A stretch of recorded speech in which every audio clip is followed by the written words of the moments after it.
बिस्मिल्लाहिर्रहमानिर्रहीम। मैं हूं जवेद इकबाल हंजरा और आप देख रहे हैं न्यूज़ लाइन डिजिटल। नाज़रीन, आज हम बात करेंगे महकमा पॉलिस के हवाले से। वैसे तो महकमा पॉलिस जिस कदर आवाम में उसकी पजीराई है तो हम सबको बाखूबी उसका अंदाज़ा है, लेकिन इस महकमे में बहुत सारे ऐसे लोग भी हैं जिन्होंने ना सिर्फ अपना नाम रोशन किया है बल्कि अपने इदारे का नाम भी रोशन किया। थाना सिविल लाइन साहिवाल के हवाले से हम बात करेंगे। थाना सिविल लाइन साहिवाल अली जैद नाम का एक लड़का है जो कंप्यूटर ऑपरेटर, जिसको फ्रंट डिस्क का एक सिस्टम बना हुआ थानों में, उसमें एज ए ऑपरेटर वो काम करता है। अपनी ड्यूटी सर अंजाम दे रहा था कि दो क्लाइंट आए, उन्होंने अपनी रपट दर्ज करवानी थी। रपट दर्ज करवाने के बाद जब उनकी रपट का अंदराज हो गया तो वो रवायती तौर पे, जैसे कि रवायती तौर पे पुलिस वालों के साथ सारा मामला होता है, वो वैसे ही उन्होंने उस अंदाज से उसके साथ पेश आए और कुछ पैसों की ऑफ़र की कि आपने ये हमारा काम किया और आप ये पैसे रख लें। तो उस नौजवान ने बिल्कुल पैसे लेने से इनकार कर दिया, जो कि वहाँ पे जो CCTV कैमरों में वो रिकॉर्ड भी हो गया। जिसके बाद अली जैद नामी जो नौजवान था, उनके जो आला अफसरान हैं उनकी तरफ से उनको एप्रिसिएशन लेटर भी दिए गए और इनामात भी दिए गए। जो नौजवान लोग, पढ़े लिखे लोग पुलिस में आए हैं, भर्ती हुए हैं, उन्होंने बहुत सारी मुस्बत तब्दीलियाँ लाई हैं। रिश्वत का जो जिस तरह एक सिलसिला चलता था उसमें खातर का कमी हुई है। बहुत सारा जो निज़ाम इस तरह बना हुआ था उसमें बहुत सारी कमी भी वाक़ हुई है। जैसे कि मैं बात करूं कि ट्रैफिक वार्डन के हवाले से, ट्रैफिक वार्डन ग्रेजुएट्स भर्ती किए गए थे। तो उसके बाद एक उससे पहले जो सिस्टम था वो रवायती पुलिस थी, जैसे कि वो ट्रैफिक पुलिस वाले डील करते थे, उसमें वो रिश्वत भी चलती थी, दीगर मामलात भी चलते थे। लेकिन ट्रैफिक वार्डन की भर्ती के बाद बहुत सारी चेंजिंग आई, क्योंकि उनको एक तो पे पैकेज बहुत अच्छा मिला, दूसरे वो पढ़ी लिखी नौजवान नस्ल थी।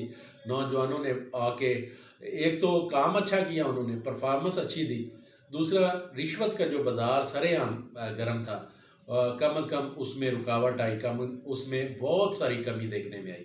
अगर कहीं कोई ऐसा वाक़या होता है तो वो चीदा चीदा वाक़यात होते हैं।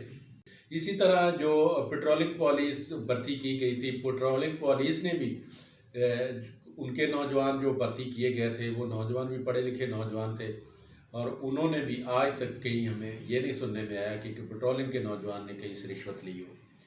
इसी तरह अगर हम बात करें मोटरवे पुलिस के हवाले से, तो मोटरवे पुलिस में भी डायरेक्ट भर्तियाँ की गई थी जिसमें ग्रेजुएट्स नौजवान भर्ती किए गए थे। वहाँ पे भी जिस तरह के आम रवायती तौर पे गाड़ियों से पैसे लिए जाते हैं, लूट मार की जाती है, पुलिस वाले जिस अंदाज में करते हैं, तो मोटरवे पुलिस का जब क़याम हुआ तो उसके बाद वो चीज़ें हमें कहीं नज़र नहीं आती। नौजवान नस्ल जहाँ पे भी आई है वहाँ पे मुस्बत रिज़ल्ट उसके आए हैं। एक तो इन नौजवानों के पे पैकेज बहुत अच्छे थे, जिनकी वजह से उन्होंने रिश्वत नहीं ली, उन्होंने रिज़्क़ हलाल कमाया और ड्यूटी बड़ी अच्छी तरीके से उन्होंने परफॉर्म की अपनी। जैसे कि ये फ्रंट डिस्क का क़याम किया गया पूरे पंजाब में, पूरे पंजाब के थानों में, वहाँ पे फ्रंट डिस्क पे ये नौजवान लगाए गए। इन नौजवानों की भी ये बड़ी मुस्बत सोच है। कहीं कोई ऐसा पहले वक्त पेश आया कि किसी फ्रंट डिस्क वाले लड़के ने किसी से पैसे लिए हों, किसी जो साइल आता है उससे कोई रपट दर्ज करने को, कोई FIR दर्ज करने की, किसी किस्म का भी उसने कोई रिश्वत तलब की हो, कि कभी कोई ऐसा वाक़या नहीं हुआ। लेकिन अगर हम ओवरऑल देखें, जहाँ पे नौजवान पढ़े लिखे लोगों को भर्ती किया गया है, मौके फराहम किए गए हैं, उनको जॉब्स दी गई, उनके पे पैकेज अच्छे लगे हैं, तो वहाँ पे रिश्वत और जो पुराना एक सिस्टम था वो उसका बिल्कुल हमें ख़ात्मा मिला है। अली ज़ैद, हम आपको सल्यूट करते हैं, आपने एक अच्छी मिसाल कायम की है पुलिस के महकमे में, और हम उम्मीद करते हैं कि दीगर जो पुलिस के लोग हैं, अफसरान हैं, और दीगर जो अफसरान से निचला तबका है, हम उम्मीद उनसे भी करते हैं कि वो इस तरह की मिसालें बनेंगे और माशरे में एक मुस्बत तब्दीली लेके आएँ। इंशाअल्लाह नेक्स्ट किसी और प्रोग्राम के साथ आपकी खिदमत में हाज़िर होंगे। तब तक मुझे दें इजाज़त। अल्लाह।